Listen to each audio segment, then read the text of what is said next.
Kembali lagi di Newsroom pemirsa, Presiden Joko Widodo resmi melantik para menteri di Kabinet Indonesia Maju. Wapres Maruf Amin turut mendampingi pelantikan 34 menteri dan 4 pejabat setingkat menteri. Presiden menyampaikan selamat bertugas kepada para menterinya dengan penuh rasa tanggung jawab dan menjunjung tinggi etika.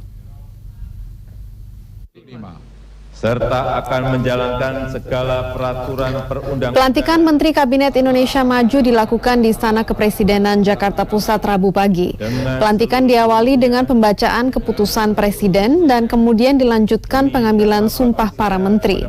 Dalam sumpahnya, para menteri diingatkan bersungguh-sungguh bekerja dengan menjunjung tinggi etika serta bekerja dengan penuh tanggung jawab.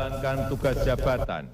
Dalam pelantikan sudah saya sampaikan, tugas kita tidak hanya menjamin sen, tetapi deliver.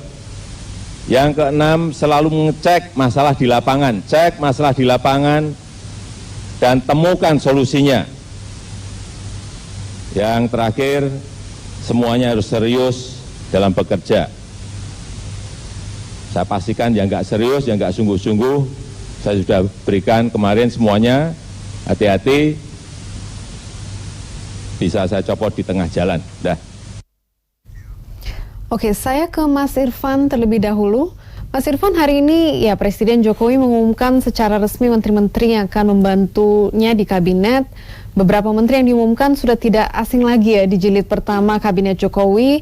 Bagaimana pandangan Anda dengan terpilihnya menteri yang sebelumnya telah menjabat seperti Sri Mulyani, seperti Basuki Hadi Mulyono yang kembali menjabat Menteri PUPR? Ya, baik, sangat menarik susunan kabinet yang sekarang bahwa ternyata masih ada beberapa figur-figur kabinet sebelumnya yang masih dipertahankan dan itu menunjukkan satu kepercayaan Jokowi masih tetap pada figur-figur tersebut dan kedua paling tidak menunjukkan bahwa mereka itu menunjukkan kinerja yang cukup baik selama periode Jokowi jilid 1 yang lalu. Oke, Mbak Siti, mungkin pandangan Mbak Siti tentang susunan kabinet baru ini? Iya, susunan komposisi ya dari para menteri dan pimpinan lembaga yang sudah dilantik ya, menurut saya cukup variatif, dalam arti backgroundnya, latar belakangnya. Kalau kita ambil tentang isu asal wilayah dan sebagainya juga cukup representatif ya, menurut saya. Tidak didominasi oleh Jawa, ada berbagai-bagai gitu. Dan menurut saya yang paling penting adalah dalam keadaan Indonesia yang menghadapi tantangan yang sangat kompleks seperti ini ya, mau tidak mau memang sosok-sosok menteri yang dilantik itu adalah pilihan yang the best among the best. Jadi artinya mereka bisa bekerja, bukan pemula gitu.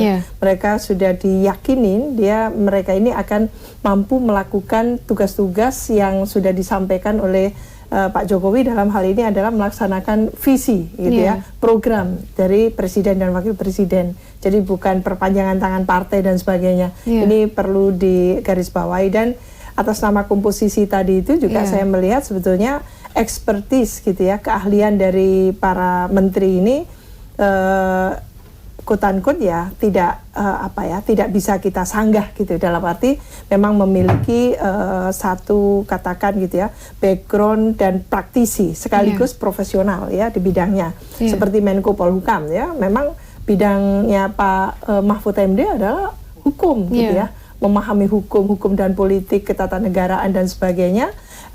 Yang sudah malang melintang baik sebagai anggota DPR waktu itu juga sudah di Mahkamah Konstitusi, berarti di yudikatif gitu ya, dan juga di eksekutif berkali-kali jadi menteri. Jadi menurut saya ekspertisnya sudah tidak perlu dipertanyakan lagi. Jadi pilihan-pilihan ini ya tentunya harusnya menjadikan kita optimistik daripada pesimis ya, dan tentu optimis dengan catatan. Apa itu catatannya? Kita harus kawal bersama sehingga tidak sempat meleng seperti dikatakan oleh Pak Jokowi, jangan sampai ada korupsi kan gitu ya. Itu bagus sekali. Jadi ada stressing atau emphasizing terhadap pentingnya memegang gitu ya, menunjukkan integritasnya tadi itu. Oke, jadi menurut Mbak Siti pilihan bidang pas dengan profil pejabat yang dipilih gitu? Iya, relatif menurut saya beberapa pos kunci yang strategis dan sebagainya itu tepat diduduki oleh ahlinya. Kan, Oke. Di kabinet baru juga wajah-wajah baru ya dilihat. Harapan ke depan dengan terpilihnya tokoh muda dalam kabinet Jokowi seperti Wisutama, seperti Nadiem Makarim. Menurut Mas Irfan? Ya, itu nama-nama yang sudah cukup banyak beredar selama ini. Jadi dalam beberapa pekan ini kan banyak sekali versi-versi kabinet ini yang beredar di media sosial dan sebagainya. Nama-nama itu sungguh membawa harapan bahwa memang ke depan ini transformasi ekonomi seperti dikemukakan oleh Presiden itu sangat dibutuhkan, dan itu harapan besar terletak pada generasi-generasi muda seperti Nadiem, seperti Wisutama yang memang mewakili kaum milenial. Tapi yang perlu dicatat bahwa mereka berasal dari korporasi yang memang tidak punya pengalaman cukup di dalam birokrasi.